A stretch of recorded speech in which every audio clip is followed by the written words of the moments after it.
this tutorial, which digs deeper into the Face Morph template in Lens Studio. This template has been around for a while, but I never understood the ins and outs of it until very recently. Hopefully, by taking a look at what's happening inside, it can help you build more fun and expressive lens experiences. Let's take a look. The Face Morph template allows you to drive a 3D mesh head with the user's own expressions.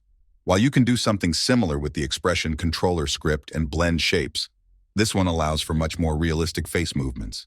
It also saves you from having to create dozens of blend shapes for each movement for each part of the face. Let's find out how it works.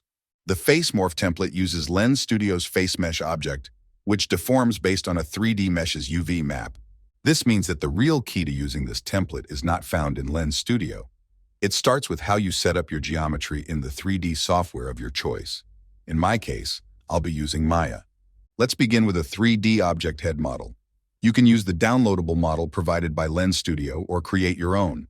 If you're using the Lens Studio head, you can simply deform it with sculpting tools, leaving the UV map unchanged. If you're starting with your own model, I recommend spending a few moments to consider how you want those face parts to be driven by the user. Then we can continue from your completed 3D head that has been textured already. Don't worry about your current set of UVs and textures. We won't be altering them. Now here's the secret to the setup.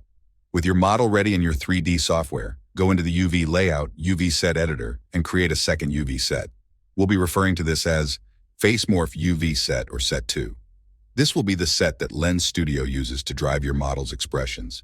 Note that this example is for an entire 3D head, but you can also make one just for the face. Check the video notes for links. Let's continue. Using the Face Mesh UV reference, make sure your model's UVs are positioned over the proper facial landmarks. For example, make sure the UVs for your character's eyes are positioned over the template UV's eyes in the exact position. Once positioned correctly, every blink, nostril flare, or mouth shape that the Snapchatter makes will be reflected on your own model. With this complete, export your head mesh as an FBX, and then import it into the Face Morph template in Lens Studio with the default import settings. We're going to be using the character example, so in the Objects panel hierarchy, you can hide or delete the other examples in the template.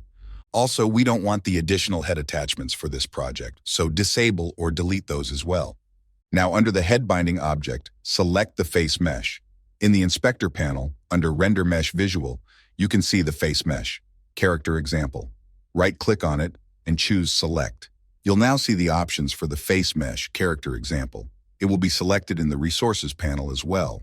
The face mesh is a unique asset that is specifically designed to be driven by the Snapchatter's face in 3D.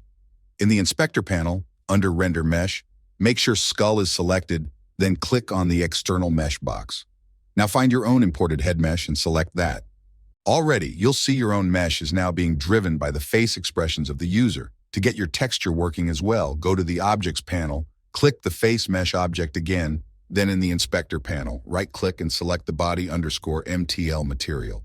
Change the base texture to your own imported texture file. And that's it. You have a 3D head that's controlled by the Snapchatter's face expressions. Play around with the tween values to adjust the transition times or disable this script and the transition controller if you just want the 3D head to be on all the time. I hope you've enjoyed this tutorial. Let me know what you think in the comments or share your own creations. I'd love to see them. Also, let me know what you'd like to see for my next tutorial. Thanks.